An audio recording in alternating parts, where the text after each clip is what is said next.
Welcome to the Rogers Kakasungura YouTube channel once again, and thank you for the platform. You always grant this platform. If you're watching this, make sure you click the subscribe button and remember to turn on your notification bell. Donald Trump, the United States of America president, appears to be a man on a mission.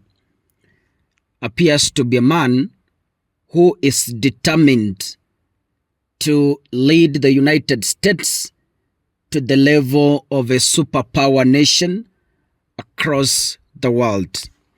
Ni mtu wa kusema na kutenda. Akisema anatenda.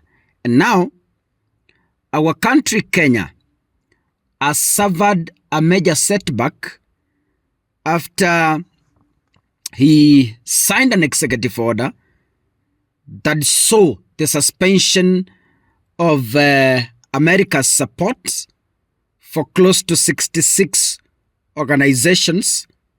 And according to the report, a number of those organizations are linked to Kenya. He signed that executive order and withdrawing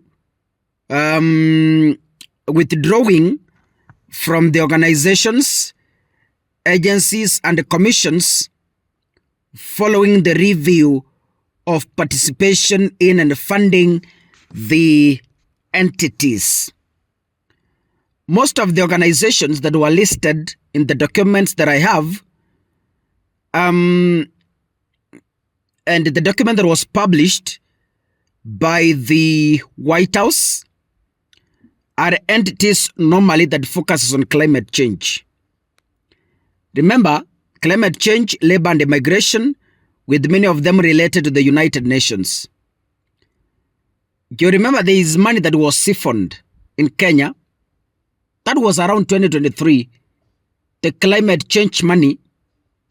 You remember when the PS, the principal secretary, at that time was being grilled by the National Assembly. It was unable to respond to so many questions, including the account in which the funds during Joe Biden's administration at that time were deposited. Maybe meaning they were looted, because the way he was behaving is like Githinji was the controller of that bank account, kwa sababu the PS was very selective on the words he was using to respond to the members of parliament.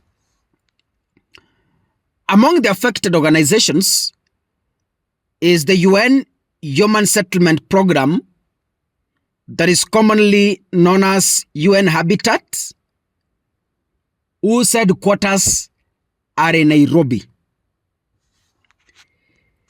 What does the UN Habitat do?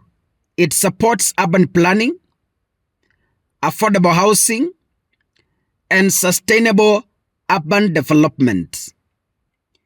It supports governments in developing national and local urban policies, legislation, and regulatory framework. This itself tells you how William Ruto has been hardly hit. Kwa sababu, the housing program ndio inampatia nguvu za kutembea Kenya nzima. Everywhere he goes, it talks about housing plan. Every church he goes, it talks about nyumba. Kenya is a construction site. Simiti. Chuma. It talks about them. And the United States, in the same executive order, pulled out of the UN Women Agency. Those of you know, this is a very key global body that supports programs combating gender-based violence and advancing women's rights in countries such as Kenya. Trump also halted funding to education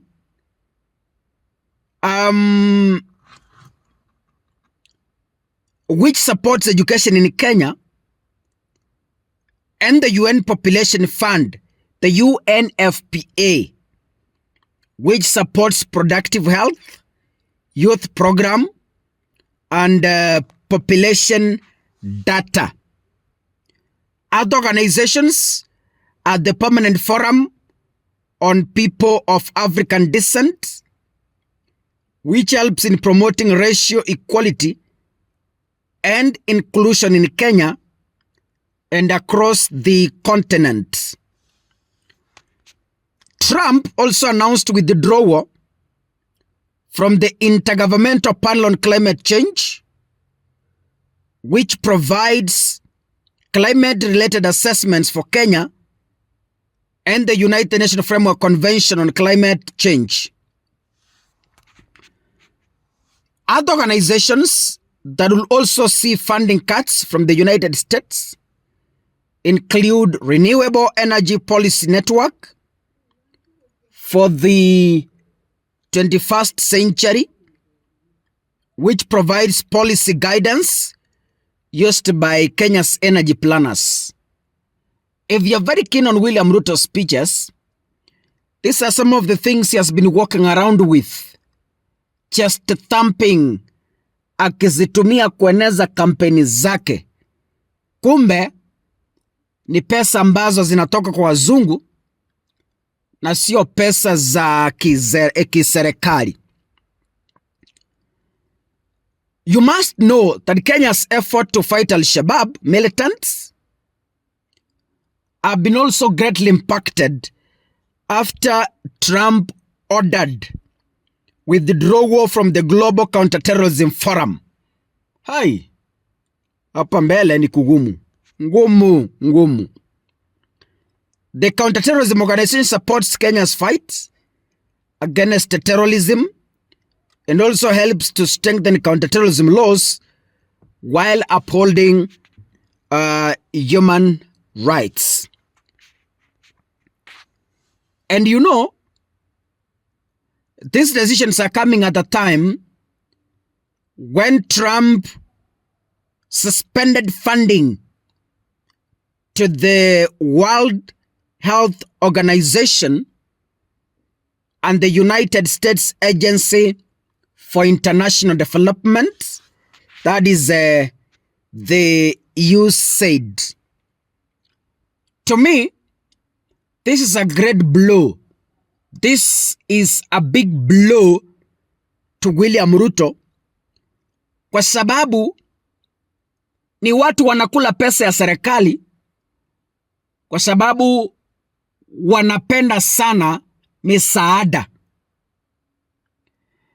Kenya inapokea misaada, lakini tena serikali inaweka pesa kwa hiyo misaada. Mnakumbuka story za fertilizer?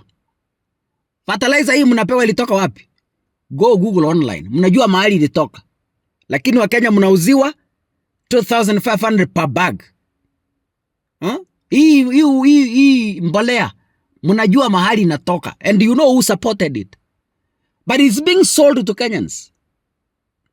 That is how Kenyans we are suffering in the hands of rogue politicians. God bless you. See you in the next episode. Asanteni sana.